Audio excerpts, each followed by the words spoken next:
Okay, yesterday we learned a lot about the rain when it rains on Sukkot and a person leaves the Sukkah, would he be obligated to come back into the Sukkah? Or what happens if a person wasn't eating in the Sukkah, was sleeping in the Sukkah? Would he be obligated to come back after he's slept if he woke up, or if it became day, would he be obligated to come back into the Sukkah? And if it's not raining anymore, uh, continue in the sukkah. And we had a brisa that said that we don't bother him to if he can finish his meal. And we had the brisa also talked about sleeping. We don't bother him ad sheyar. And sheyar was, of course, a topic of discussion, and it boils down to how do you spell yayar? Yayar with an ayin means wake up. Yayar with an aleph means it becomes light. So this was the question that we had. Which one is it? And then we had another brisa that said both. Ad sheyayar and Yala Amar Shachar. That says number one, and we understood it can't mean in that brisa because Alois Shachar is the like beginning of the of it's dawn. It's the beginning when a little light is it's starting to you hardly see any light. It's like it's a beginning stage before the sun is out. The sun has not risen. Now sunrise is a later stage. And so the brisa can't give both times. It's either one or the other. You would either say Alois HaShachar, the morning rises, which is dawn, or you would say Neitz HaChama, sunrise. If you're saying both, then one of them must be wrong. So Yayar and Alois HaShachar, we must say that Yayar is not the time that it actually becomes light, which would mean sunrise. Yayar must be spelled with an ayin, and it would mean wake up.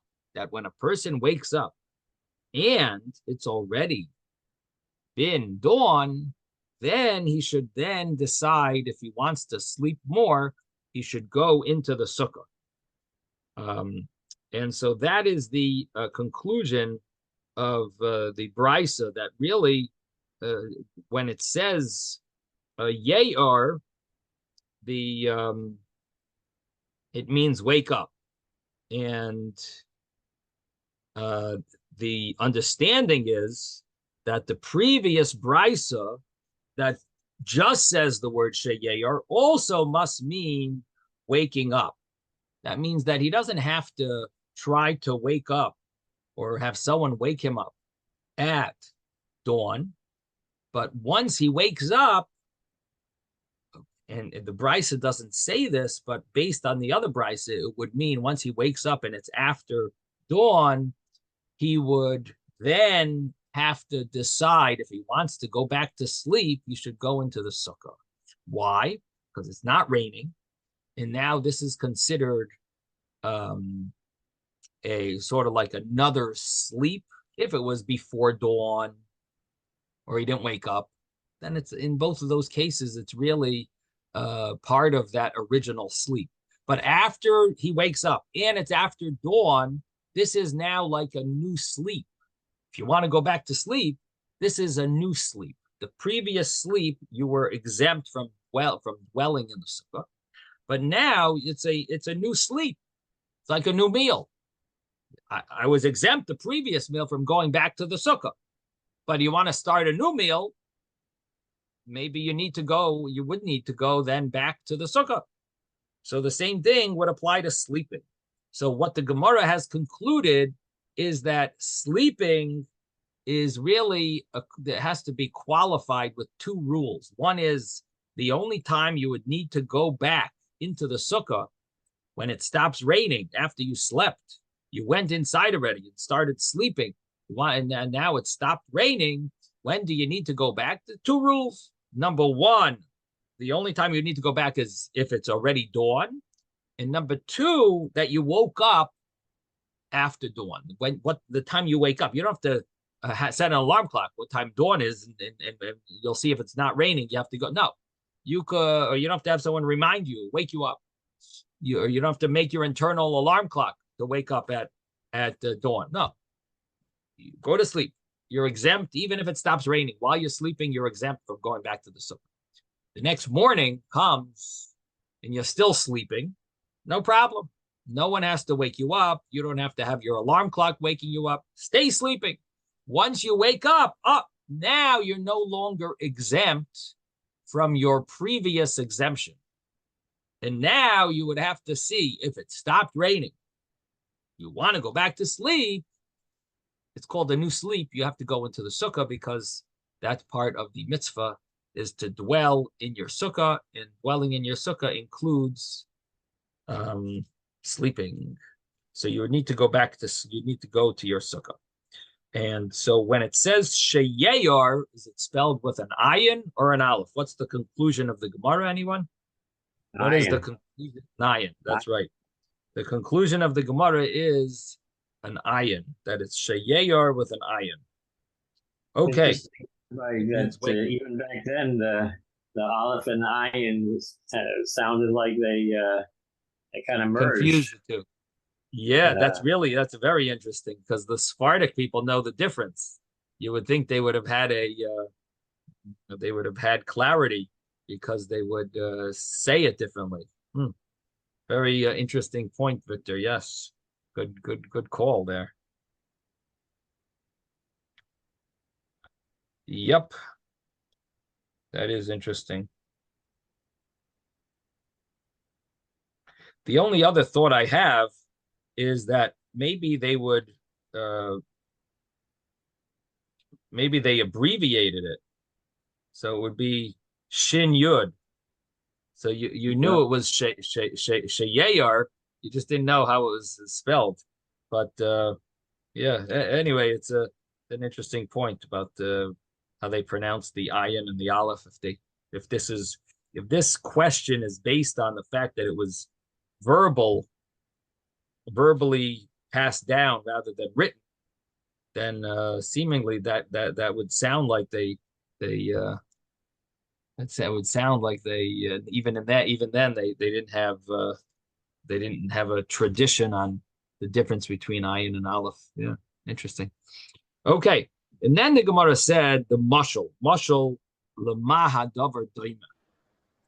And this, of course, when you learn the Mishnah, it did seem pretty obvious what it was referring to. That the Mishnah had said that when it rains, it's like you're coming to pour a cup for your master, and it gets poured, and he pours it on his face.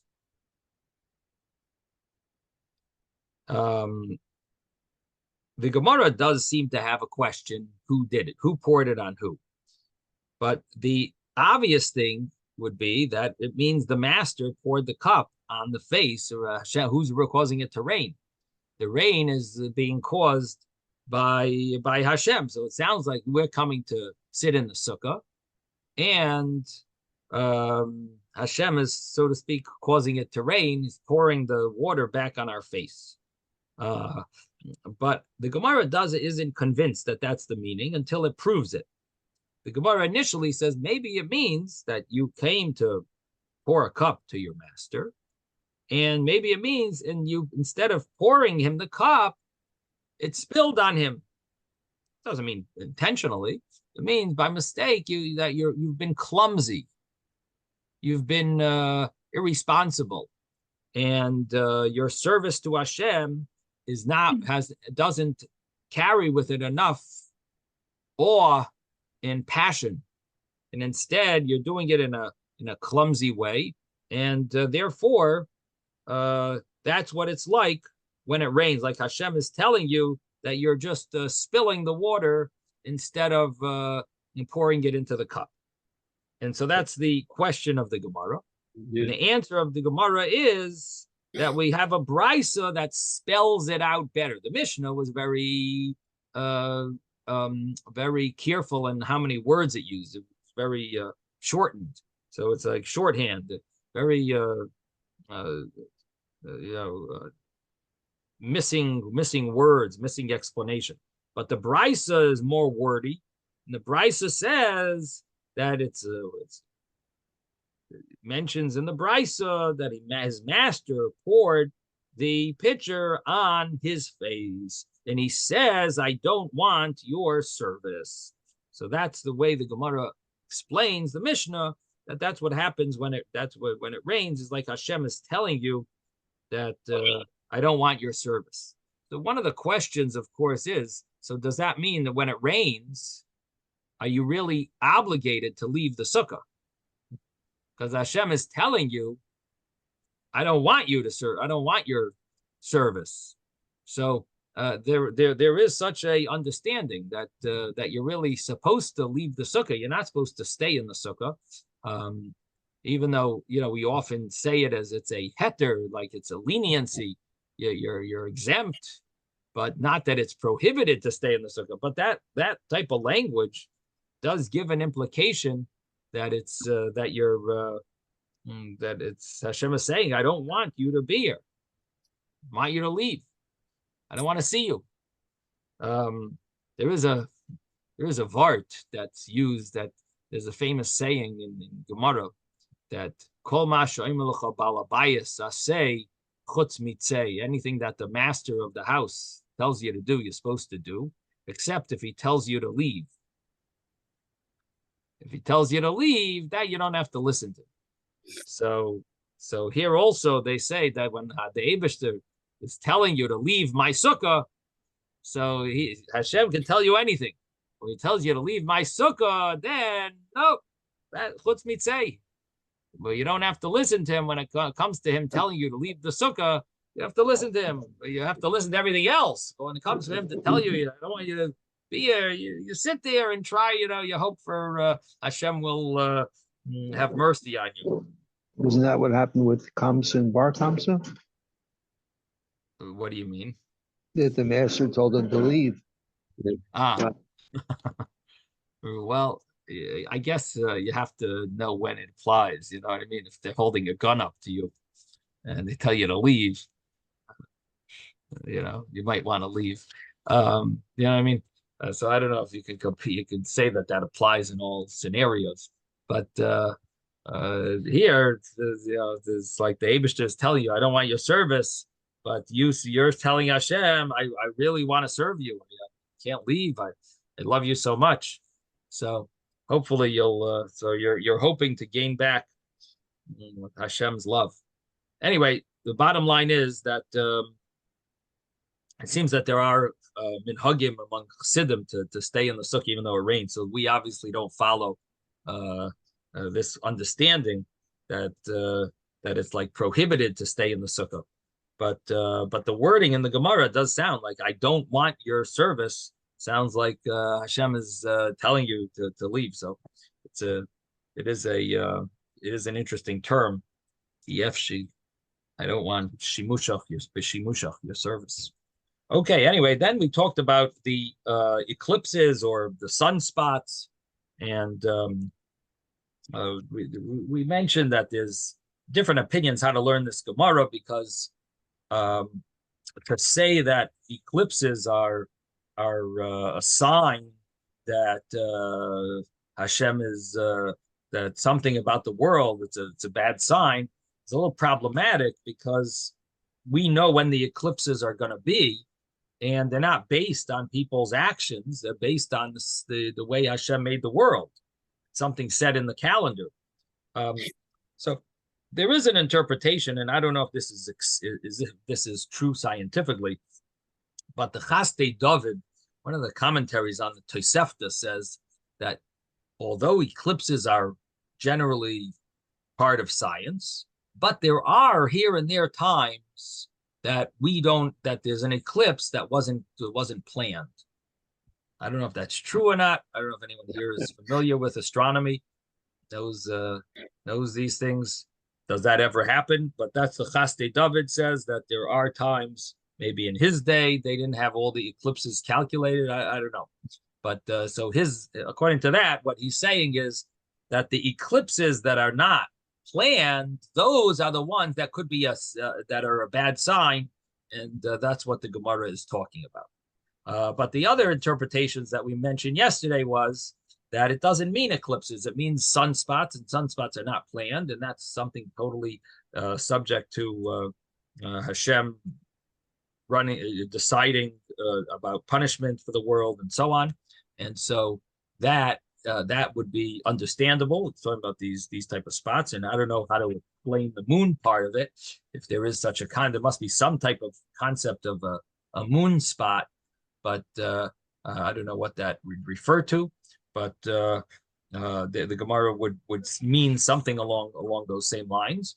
The other interpretation is that it's talking about a zman, a time of a judgment. That not that it's when this happens, it's a bad sign. It's that it's not that it's a bad sign. It's a sign of judgment, and therefore these people, you have to be extra careful about any sin that's being done, because in a time of judgment, it's much more severe and much more serious. So a person should be extra careful, like in a time of danger, a time of justice, judgment. This is not a time to it's not a time to sin or to do anything do anything questionable and so on. So so the Here's a source that says that it's referring to sunspots. It's called Ya'aros Devash. Yeah, that's one of the understandings. That's an opinion. That's Rabbi Yonasan Eibeshitz.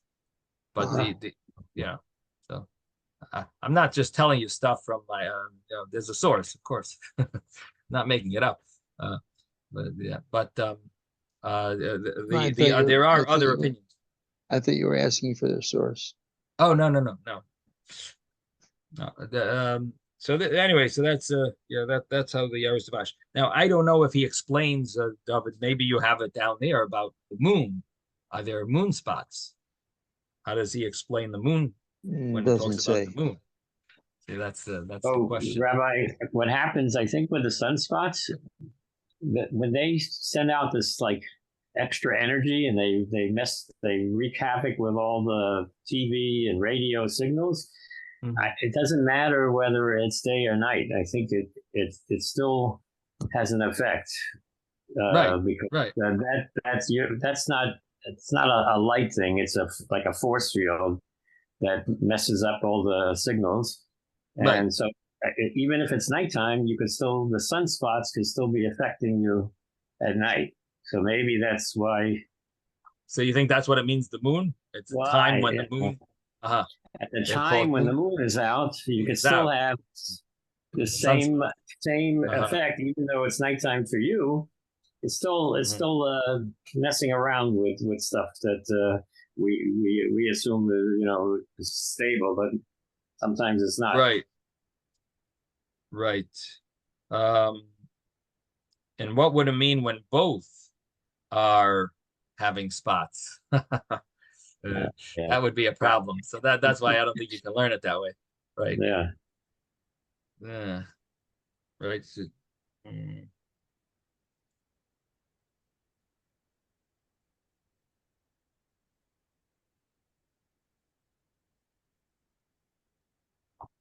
Why can't we learn it that way? And the reason why I'm asking is that so the sun has sunspots. We know that the moon gets its light from the sun. So if sunspots occur, even though the sun may not be visible, but the moon is, then whatever is being reflected off the sun, off the moon, you might call it moon spots, but it's still a product of whatever the sun is doing. Mm-hmm. Mm-hmm. Yeah, maybe you could learn it that way. I was thinking that that if the Brisa says that it's a time of the sun and the moon, but the Brisa doesn't say that. So I guess you could learn it that way. That, in other words, there isn't an example. I thought there was an example where the sun and the moon got spots, but there isn't. The third brisa just says when the sun gets spots, it's for the goyim. When the moon gets spots, it's a siman ra for the yidden, and it doesn't mention the other example of both. So yeah, I guess you could learn it that way.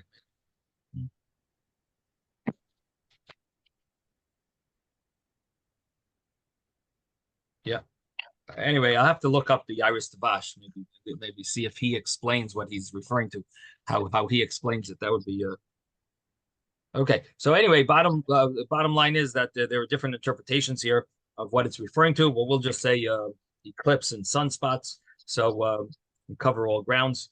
So the first brisa, again, we have three brises over here. First brisa mentions about when there's these sunspots or eclipse, it's a sign that for the whole world, it's a bad sign for the whole world. And the example given, parable given, is that it's a parable of a king that made a party for his servants, and he put a candelabra, and he got angry, and he told the servant to remove the candelabra from before them and let them be stuck in the darkness. What does that mean? Who's the servant? The servant would be the moon. The moon is told to block the sun and take the sun away, meaning block the light and let them dwell in darkness. Something along those lines. That it's or I guess it would be the earth, depending on which type of eclipse. So this is referring to the sun, a sun eclipse. So a solar eclipse. So that would be right. The moon would be blocking. So that's what the example is. What? That's what the example is. That the moon is like this servant that's being told to block the light of the sun, so the earth won't see the light. It'll be dwelling in darkness. So it's a bad sign. It means Hashem is angry. It's a bad sign for the whole world. Now that we have a next brisa, Tanya, the next brisa was Reb Meir. Meir says when the luminaries are having these eclipses or the sunspots, that's a bad sign for the Yidden, not for the Goyim. So the Yidden. And what is his example? His example is that when the teacher comes with his strap, the student who's used to getting hit is the one who's more worried. Why is that? So one of the interpretations here is that it's because that is the student who's much more capable, and the teacher is upset that that student was capable of learning and wasn't learning. So we can only expect the same thing from the Yidden because the Yidden have the Torah, and so the rest of when the Ma'iris are likened, which means that when you're having this eclipse and when you're having this sunspots, so it's a bad sign for the Yidden because they're the ones who are expected of more. They're expected to do more, and therefore they are the ones who should be more concerned. That's it's one explanation. Another explanation is that the Yidden are the Goyim. The Goyim are going to lose the next world, so they're not the ones who are nervous. Hashem's not punishing them in this world. So the people that are going to get punished are really the Yidden because Hashem wants to give us the world to come. So therefore, He punishes us. So why are we, why are we going to be the ones to be nervous? Why is it a bad sign for us? It's a bad sign for us because Hashem takes punishment out of Yidden in this world. It doesn't really do that as much for the Goyim. That's another interpretation of the second brisa. Then comes the third brisa. Third brisa says that depends if it's a solar eclipse or a lunar eclipse or sunspots or something to do with the moon, which maybe means, as Victor says, maybe it means that if it's nighttime, I mean that would, yeah. So maybe that's what it's referring to when it's nighttime. So that would be a sign. So the solar sunspots or solar eclipse, that's a bad sign for the Goyim. The lunar eclipse or there's sunspots, then that's a bad sign for the Yidden. Why? Because the Yidden count according to the moon, and the Goyim count according to the sun, and therefore this would be a bad sign for the people who use that symbol, that entity as their as their connected to their calendar. So that was the this is the third brisa, and it continues, and it gives other type of scenarios depending on when what time of the day it happens, and so on. So it continues. It says like a b'mizrach, if the having these sunspots or the eclipse when the sun is in the east, which means it's sunrise time, morning hours, maybe the morning hours, so until noon. So it's a bad sign for the people who dwell in the east. In the west, meaning if the sunspots happen when it's when it happens in the afternoon, if the sunspots or the eclipse happens in the afternoon, it's a bad sign for the people in the west. And what happens if it's exactly in the middle? Exactly in the middle it's a bad sign for the whole world. So this is the this maybe helps maybe Victor's shot, because it's talking about the sun. It's only talking about the sunspots during the day, which would mean the night. It's it doesn't fall under this rule. And there could be sunspots at night, and it doesn't mention what would happen then. It's because it falls under the regular rule of whenever there's these sunspots, it's a siman ra to the whole world, or it's a siman ra according to Reb Meir to the Yidden, whatever it is. But it's not mentioning specifically, or the thing is, yeah. So it's a similar. So it's the sun is connected to according to this third brisa. According to the third brisa, the sun is really connected to the Goyim, and the moon is connected to the Yidden. And then it starts telling us all about when the sun is getting these type of sunspots. So that would mean that if what we're saying is true, if what Victor is saying is correct, then it means that when it happens at night, it's basically it's for all Yidden. You can't limit it, because the sun is not out, so there's no one to sort of blame it on. There's no group to blame it on, and so maybe that does fit. Then it says that if it's panav daimen ladam, if the sun is, again, these are all connected to the sun. The sun is looking, if it's it looks red, so that's a siman d'cherev, siman of war, sword. If it's dark, similar to like a bag made out of goat hair, so then it's a sign that people are going to be there's going to be a hunger, because people will get dark when there's a hunger, so it causes their face to be dark. I don't know. That's something scientific, or people's face are darker when they're hungry. When I guess a hunger. If it's now here, it says if it's both. Here it mentions both. If the sun is similar to red and to blood and to a sack, so it means it's reddish and darkish and blackish. So that's a sign that both are coming. So again, it's continuing about the sun vision. Then it mentions what happens if it's near when it's the sunset. But what happens if it happens when it's near sunrise? So if it happens by sunset, so it says that means it's not going to rush to come. The punishment, the punishment is going to take its time, because just like the eclipse or the sunspots waited until now, punishment's also going to wait. But if it happens right at sunrise, so it sounds it's about to to right at the beginning. So it sounds like the punishment is also going to be right at the beginning. But some say it's exact opposite of this. What does that mean? That if it happens, if the eclipse of the sunspots are at sunset, so then that's sign that it's going to happen right away.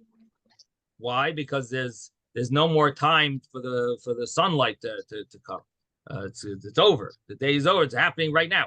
And but if it happens, if this eclipse or the sunspots happen in the morning, so then it's a sign that, in other words, right by sunrise. So then it's a sign that you have all day, just like the sun is going to still last all day. So the punishment is also going to not be in any rush. Let me just mute everyone. I think there's some background noise here.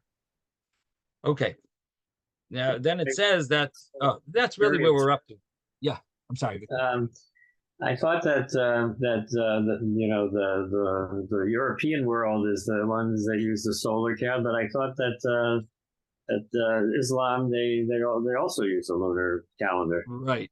So, but right. They don't have like we have the leap the leap month Dar Sheni, but so that's why their Ramadan can happen all year round. It floats around the year. But when did Muhammad live? That was after the Christianity started, I believe. So, anyone know? It must have been after the Gemara. Could that be? After, so the Gemara is not going to mention. I think it was 1700 years ago. Oh, so it was after the Gemara, right? Maybe. I'm guessing that's why. Probably, maybe it doesn't mention. Probably makes sense because it probably was after the Gemara. Yeah. What was the question?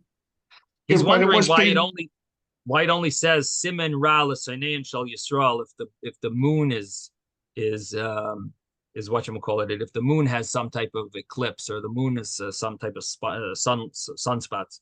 But why does it only say it's a bad sign for the Yidden? If the Goyim, or if the Yishmael, if Islam also follows the moon, seemingly it's not only a bad sign for the Yidden, it's a bad sign for them. So I said I think maybe like in the 6th century, maybe I don't know. I'm guessing that they didn't start. Probably after history. They started in 622. Oh, so 7th century. Okay, right. So that's it. The Gemara was finished in year 500.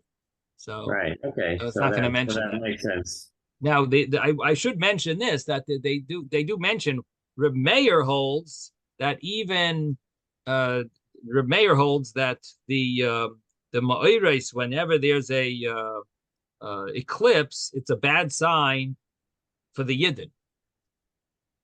Why is the sun considered a bad sign for the Yidden? Seemingly, why does Reb Meir argue on the third brisa, the third paragraph? Seemingly, Reb Meir should agree. Why is it only a bad sign for the Yidden? It should be a sign. I mean, Reb Meir explains himself. It's Mulumbid b'Makaseyim, but still, why are we subject to the punishments of the sun? Why would Hashem make that type of an eclipse or sunspots if it's really for the Yidden? Seemingly, it should be connected to the moon. So the answer is that Reb Meir understands that the Yidden are not. We aren't totally subject to the moon because we also align our calendar with the sun. And the proof is, why do we have a leap year? A leap year is because it's supposed to be aligned with the sun. So that means that the Yidden in some way are connected to the sun and the moon. Yeah, for because of that, Reb Meir holds that whenever there's any type of eclipse or sunspot, it's always connected to the Yidden. So, yeah. Rabbi, isn't that where the Aseret Yemei Teshuvah or there's a gap, the gap between the amount of days of a lunar versus a solar is you have it's 11 days, but I don't know it's connected to the Aseret Yemei Teshuvah. Normally it's 11 days, except when there's a leap year, then it's then there's more days in the lunar year. But otherwise it's 354, 365. Yeah. But the alignment, I'm sorry, Ezra. The alignment is because we want to have Pesach in its time, where correct. It's season. Chodesh Aviv, right? So therefore, it has to be a lunar alignment, right? But what ends up happening is that we actually are following a calendar that's connected to both the sun and the moon. Once That's you're doing right. that, which is correct, as Ezra says, that's the reason. But it ends up being that we're connecting the holidays with the seasons, which ultimately means that our calendar is connected also to the sun, to the solar. And according to That's why we Hasidic, feel both. what is that? That's why what? That's why we feel both. Right. So that's why Reb Meir said that it's a simon. And yeah, in Hasidic writings it mentions about how it's sort of like to elevate both the moon, the sun, and the moon.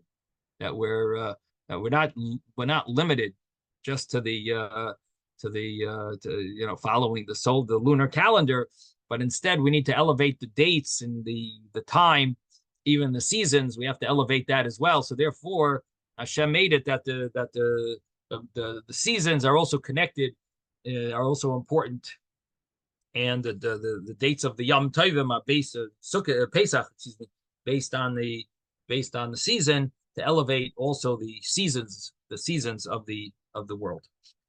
Okay, now comes the next continuation, I should say, of this Gemara. So we're at Ve'ein Lecha Kol Uma Ve'uma Shaloika.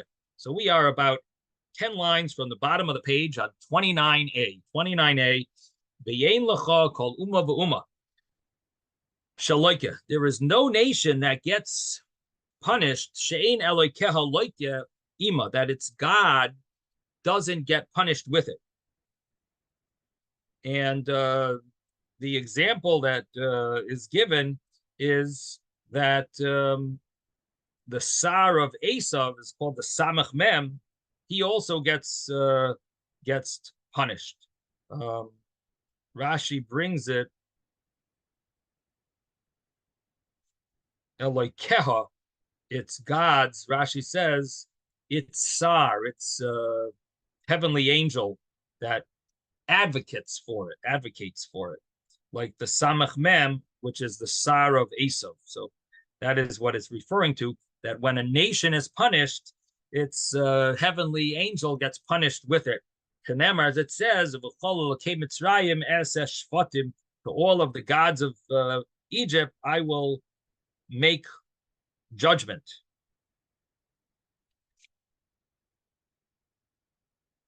Which means that the punishment is going to affect the God, their heavenly angels. That's the way the Gemara is translating it. Not necessarily, it's not the simple understanding of the pasuk, but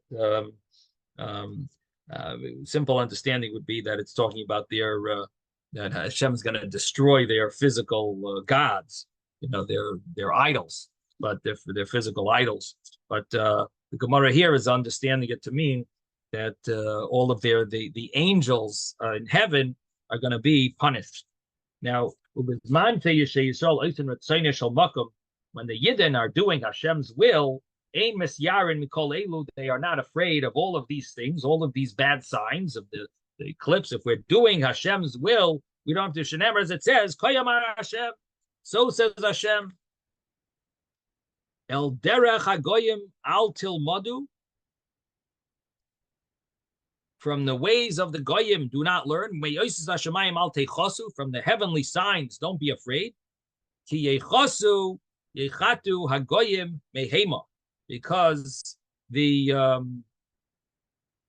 goyim are afraid. Ki yechatu hagoyim mehema. The goyim are afraid mehema from these. They will be afraid. Ve'ein Yisrael yichatu. The Yidden don't need to be afraid as long as we are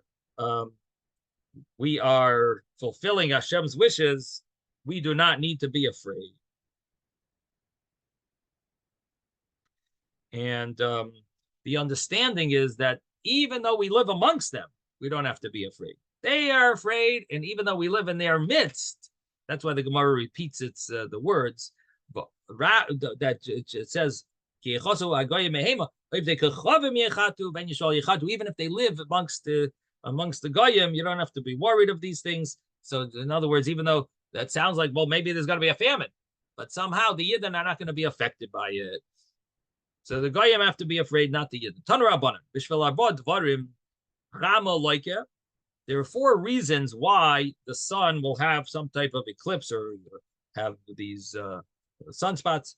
Al Av Bezdin Shames, for the head of the court that is mace, that dies, the Ein Nispad Kehalacha, and he is not eulogized appropriately.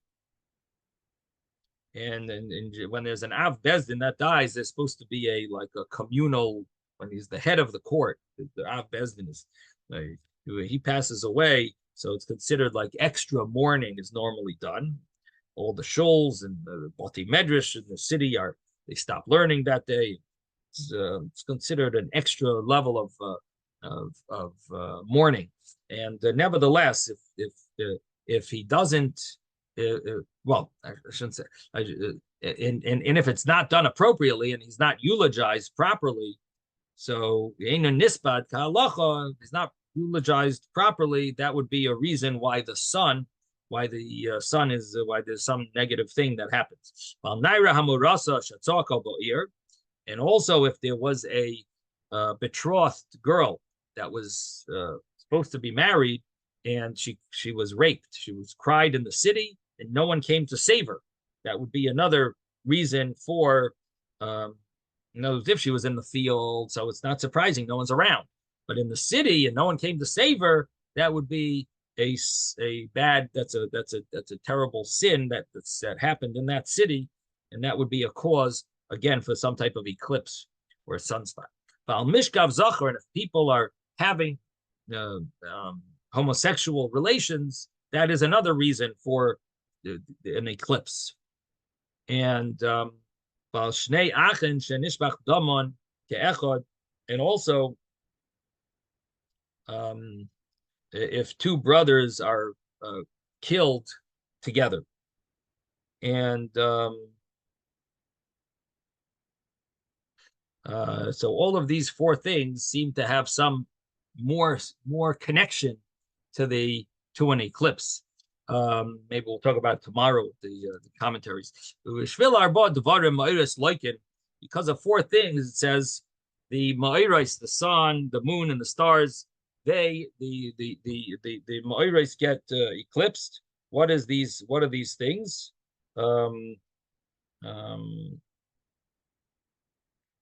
It's interesting. It seems that this is only referring to the moon and the stars, not the sun.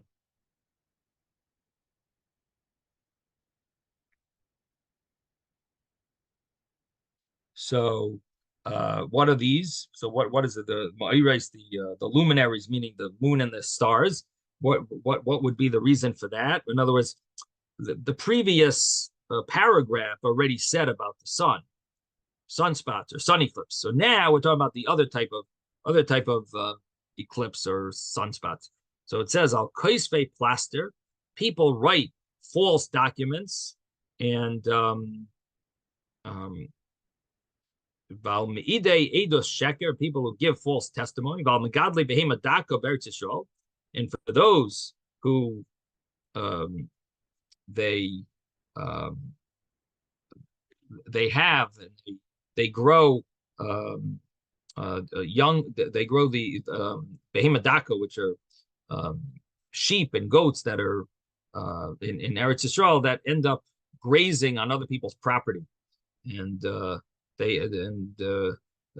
therefore there's a halacha, you're not supposed to own them, you're not supposed to raise them. And if those that raise, they're called light animals, behema daka. The opposite would be behema gasa, fat animals. These are thin animals.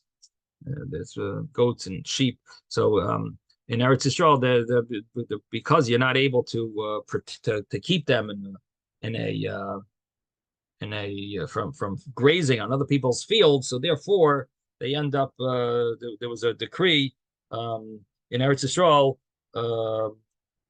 that you're not allowed to raise them. And also for people who cut down good trees. It's a type of way of disgracing and desecrating the gift that Hashem gave you, and the blessing that Hashem gave you, by destroying it. You're saying that the good trees are fruit-producing trees. So yeah, so it seems that that's what it's referring to. It just says good. The pasuk um um is I mean the Gemara just says the word good, and no one really said the Rashi doesn't mention that it's fruit trees, but that's what it seems like. It's the blessing. I mean, I don't know, because I mean maybe it's not. Maybe um like it says over here, good trees. I'm wondering if that could also include a tree that gives off a lot of shade. Could that be also a type of case where you're not, could that be included? The English app I have here is calling them, in parentheses, fruit producing trees. That's what I would think. Yeah, I mean, there's a prohibition. There's a biblical prohibition about cutting down such trees, but it's interesting that it doesn't use the term. Kites it say ilane, fruit trees. It just says ilanes tevos. So I'm wondering if it might be more, might be expand. It might expand the problem not only to fruit trees. Maybe it could explain it. It could expand it.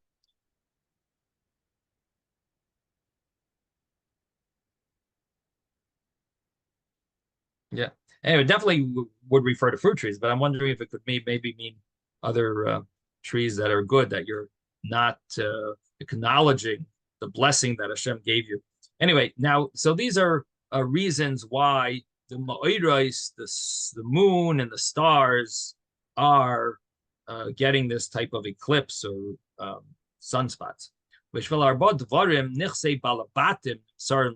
Now it says there's four things that people's possessions are taken by the government.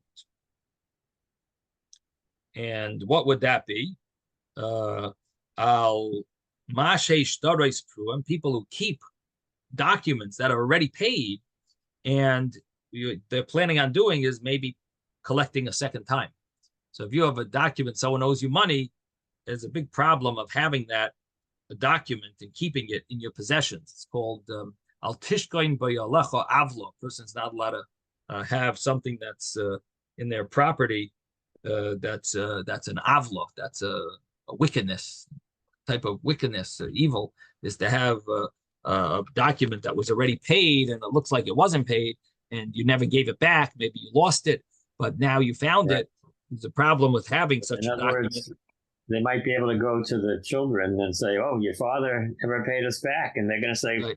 "What? Yeah, what do we know? We don't know what he paid or didn't pay, or whatever." Right. So and they take it out of the estate. Right. Right. So it's not a good thing. Yeah. Where he says palaster is from the Greek word palastis, which means forgery and falsehoods and fabrication documents. Right. That's on the previous paragraph. Yes. Thank you for bringing the etymology. Okay. So on this paragraph, we're talking about the things that cause balabatim, which would be ashirim, wealthy people. What causes them to lose their money? So it says that what causes people to have their money taken by the government. So it says that al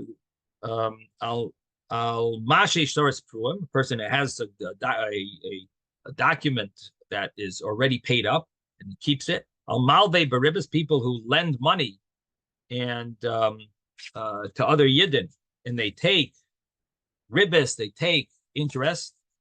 Baal in all and Baal Shahaya Sipek Biyadim Limchais Laimichu, and people that have the ability. We just turned the page. We're on page 29b. On people that have the ability to stop those that are sinning, and because they would be listened to, it's like these wealthy people have the ability to influence others, and they could be say things and people would listen, and they don't. They're not moicha, they're not protesting. That would be another reason why they are losing their money. And because they give charity in public and they announce it, and they don't give it as they promised. and therefore they lose their money. This must be a good line for a gabbai of a shul when they're trying to collect they should know this Gemara. Send it out to your community. You made a pledge, and we want you to continue staying wealthy. And Gemara says if you paisik tzedakah and you don't give it, it's a big problem. Could cause negative things. Amar Rav. So Rav says, Bishvil arba dvarim, because of 4 things, nichse balabatim yoitzin letimyoin. The nechasim, the possessions of the balabatim, which we translate as mean like wealthy people, or literally just means homeowners, residents, balabatim, their possessions go into hiding, or could mean that it's taken by the government. Al koivshei schar socher, for people who withhold payment from their workers. He tells them, come back. Oh yeah, I'll pay you tomorrow. I'll pay you next week. Oh yeah, come back another week. Keeps pushing them off. And that is, of course, a prohibition in the Torah. It's the mitzvah, b'yoymai titin schorei, right?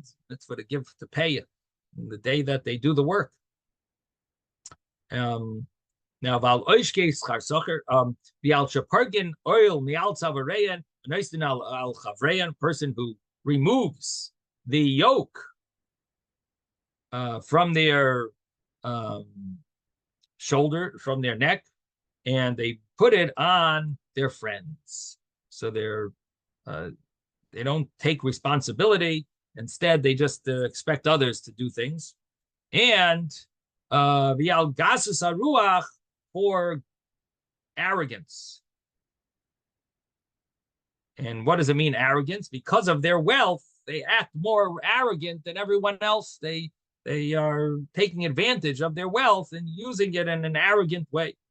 The gasus haruach keneged kulon. It says in gasus haruach, arrogance is equal to all of these other sins. And it's very similar to the Talmud Torah keneged kulon. It says Torah is equal to all of the mitzvahs.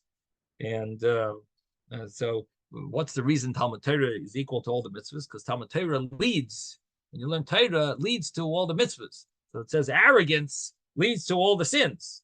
So because it leads to them, it ends up that arrogance is equal to all of them, because it actually leads you to do all the other sins here, are all based on arrogance. Why would you push someone off? The other person might need the money. It's an element of arrogance. Oh, he has to run after me. It's a certain type of power hungry type of thing that wants the other person to feel they need you. So but by the people who are humble, what does it say? It says Vanovim Yershu Aretz V'Sango al Rav Shalom, by Anovim, by people who are humble. It says Anovim Yershu Aretz. They inherit the land, V'Sango, and they enjoy al Rav Shalom, large, and they enjoy abundance of peace. And what does this mean? They inherit the land, that they keep their possessions, and they don't lose them. Hadran Halach Hayoshen, Hadran Halach Hayoshen. We have, may the chapter Hayoshen Tachas Amita return to us, that this chapter not be forgotten. So that concludes this parak. I did want to just mention one little vart that I heard this vart last few days. So I thought I'd mention it. We were just learning maybe a few days ago, a week ago, about Rebbe Eliezer, how he never came to the Beis Medrash late. He always was earlier than everyone else. And Rebbe Eliezer also said that he never left before before everyone was out of the Beis Medrash. Everyone left first, and he left last. So he always came first, and he always left last. So the Chidushei Arim has an interesting insight. He says that if you look in the beginning of the Mishnayos, in Shas, what is it? Who's the first Tana, the first Tanoic rabbi who's mentioned? The beginning of the Gemara, we learned it together, many of you. Brachos. It starts off with when do you say Shema at night? And it says until when? And so Ad Seif Hashmura Harishayna, until the first watching. And who's that opinion? First name in the whole Mishnayos, first opinion was Rabbi Eliezer. And if you look at the end of Uksin, who is the final rabbi in the entire Shas of Mishnayos, the entire 6 sections of Mishnah, and the final rabbi is, it actually has Rabbi Yeshua ben Levi there, but that's an addition, that's an add-on. The really before Rabbi Yeshua ben Levi is not really a Tana, it just adds on to end in a nice way. It ends the Mishnayos with Rabbi Yeshua ben Levi, but really before that is Rabbi Eliezer. Rabbi Eliezer is the final Tana of the Mishnayos. So we've got the Gemara starting with Rabbi Eliezer, Mishnah, and the Mishnah ends with Rabbi Eliezer. What was Rabbi Eliezer's merit? That the whole Shas begins with his name and it ends with his name, is the fact, and any of you guess now that I've connected this to our Gemara, the fact that he always came before everyone else to Beis Medrash, and he always left after everyone else in the Beis Medrash, and in that merit, he merited to have his name there at the beginning of the whole Shas Mishnayos and at the end of all of Shas Mishnayos. That was a nice part from Chidushei Arim. Okay, well, I want to wish you a Freilich and Chanukah, and the Mitzvah Hashem, we'll learn tomorrow, we'll learn tonight and tomorrow, and then there'll be like a little Chanukah break.